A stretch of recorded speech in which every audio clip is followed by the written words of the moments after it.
The way this script was planned a long time ago, and a March now I'm just get to it.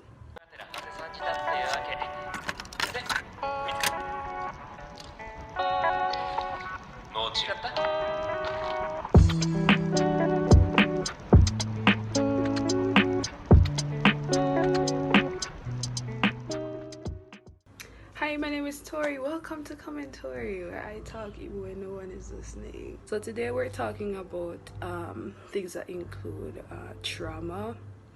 We're gonna be talking a lot about death. We may touch a little bit about PTSD. Oh, this is leading to a disclaimer. So all of those topics, inclusive of true crime, are not really your forte at the moment. I suggest you skip this one. Oh my gosh, you know me sound like the girls them with the true crime video them. I'll put trigger warning before each video. I'm such a YouTuber. First we're gonna be talking about everything involving Netflix, how Netflix can cause re-traumatization, inclusive of their latest movie, the Jeffrey Dahmer movie. Well, everybody and their mother hear about by now, and the ways in which we can make the true crime genre, ethical. Yeah, you are in tune for a very interesting and exciting video, so sit your ass down for the next how many long minutes right now. Bombastic side eye, criminal offensive side eye. Alright, sorry, my hair is out of control, so you may see them popping out for whatever the reason. But me just can't. What is trauma and what is being re-traumatized? According to the AP Association website, trauma is an emotional response to a disturbing event.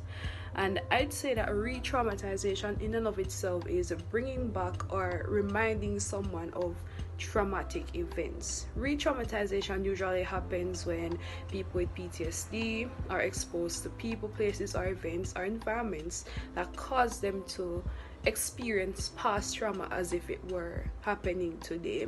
So re-traumatization can really trigger powerful and extensive events which somehow create intense dynamics associated with those past encounters.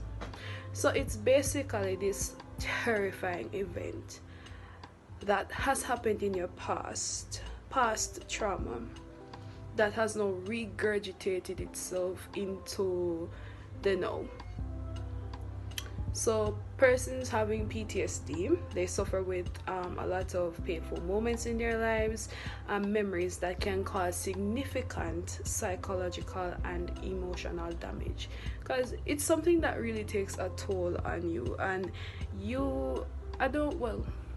would I say everybody in their life has experienced some sort of trauma? A bit, because we are humans, we think differently from everybody else. Somebody can attempt to do something to you very uncomfortable that can cause you to literally be uncomfortable to the point you remember it. Causes of re-traumatization typically include exposure to violence or exposure to abuse that doesn't harm the person, but it evokes like there's this remembrance of this situation. And even exposures to movies and those sorts of events really can trigger being traumatized, re-traumatization. So apart from cancelling all of the good series, Netflix has been going downhill lately. Most recent issues apart from the movies was the actual fact that they've released a Jeffrey Dahmer movie called Monster, the Jeffrey Dahmer story. Why are we promoting this again? I am so tired. Oh my god. The amount of serial killer movie over one somebody, like, me tired honestly. But I'm not going to sit here and act as if I don't consume true crime media, because I do. So the Jeffrey Dahmer movie was released actually last year, but unfortunately it has been a huge hit, acclaiming a lot of success. But the issue of it, for those of you that don't know and who don't know right now, Jeffrey Dahmer is literally a real serial killer who murdered 19 young men in Milwaukee County in the 1900s in the US. I say 1900s because I cannot remember 19 what.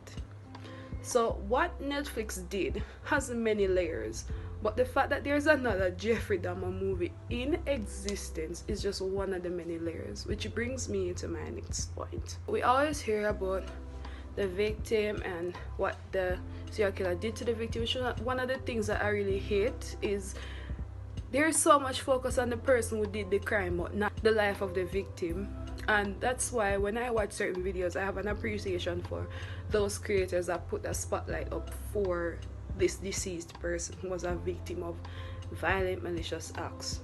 So we now come to the question of how would I feel, how do the families feel about this Jeffrey Dahmer movie?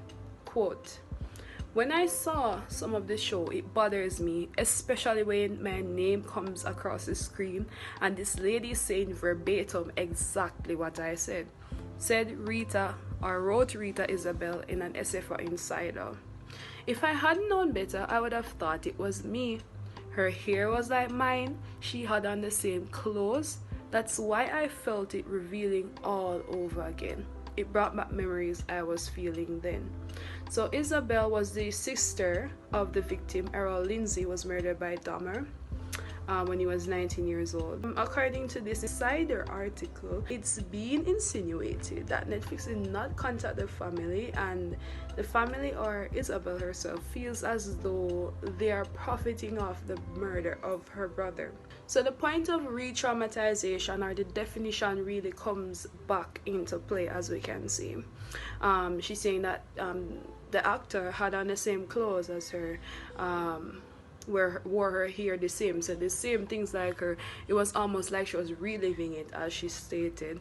And that's where the re-traumatization actually comes in. You're not only seeing it on screen, but when you're not a family member, you can't really relate to what you're seeing unless you're actually the person being involved. You can just imagine how the families of these victims feel.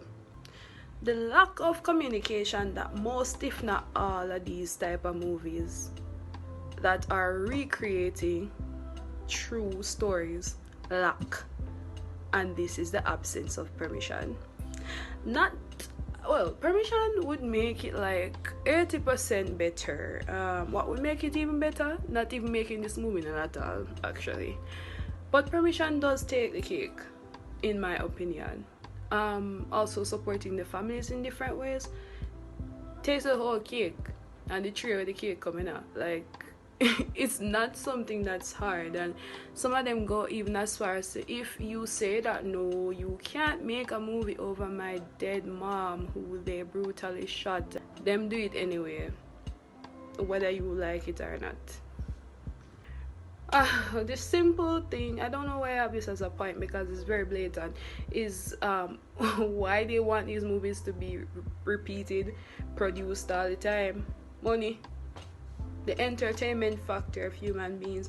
I actually spoke about this in a past video that has been doing so well. I love this video so much, about the human interest and why we even consume these videos. I'm not about to blame consumers. So at times we begin to question the morality of true crime, especially on YouTube. This tried and true topic has been shaking the masses for a long time, but for good reasons. The YouTube true crime type of commentary has been problematic over the years, and it's not because of the cases, but how the cases are told to us. And if you know Stephanie, so Stephanie used to do these videos a lot, but I can see where she has matured enough and she's read the room and read y'all's comments, and she doesn't do true crime-esque mukbangs again. Instead, she migrated to this lovely podcast visuals over at rottenmangopodcast.com for the show notes. But yeah, I can see where she has changed her content. Putting out visuals of her podcast, Rotten Mangoes, definitely it's so elevated, and I really like what she did. I love Bailey Sarian. Everybody talks about Bailey Sarian when these problematic true crime videos come up, and valid. So she does make up content. The way she chooses to deliver it is through makeup. Bailey Sarian and Stephanie so equally have a good way of telling things to you. Bailey Syrian to me has a very gossip-esque voice, a gossip-esque style of narration, which really takes for me. Not her true crime content, but her podcast, yeah, and her true crime content both have those things. How can true crime be ethical? One, I think by reaching out to families for clarity on your intent to cover the case or to show media of the case, and you can ask if you can also compensate the families, whether it is compensation for doing searches, for paying for resources and aids in order to solve a case. If it's a missing persons case, that's like one in my mind right now, and you can help them for search parties, rescues, anything else. All in all, do it in a very ethical way by just trying to support the family if you can, especially if you have a wide audience. Like with a wide audience and you are sharing these resources with them in which they can aid people, it's really good. So number two, I think finding credible sources for research. This is so touchy because you have one or two creators that they will be told that something is faulty and they don't fix it. So this is very touchy. But I mean, there are some commercial websites and articles that stray away or that seem to personify things that weren't even there. Yeah, so just be very careful in the way that you select your sources. That will kind of decrease anything that can be falsified.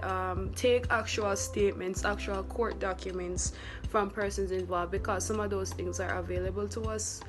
They are, but we just don't know if we're gonna look for them, to be honest. And it's important that you find 99.9% accuracy before speaking of devastating matters like somebody's death. Should true crime be in an educational or scholarly genre as opposed to entertainment?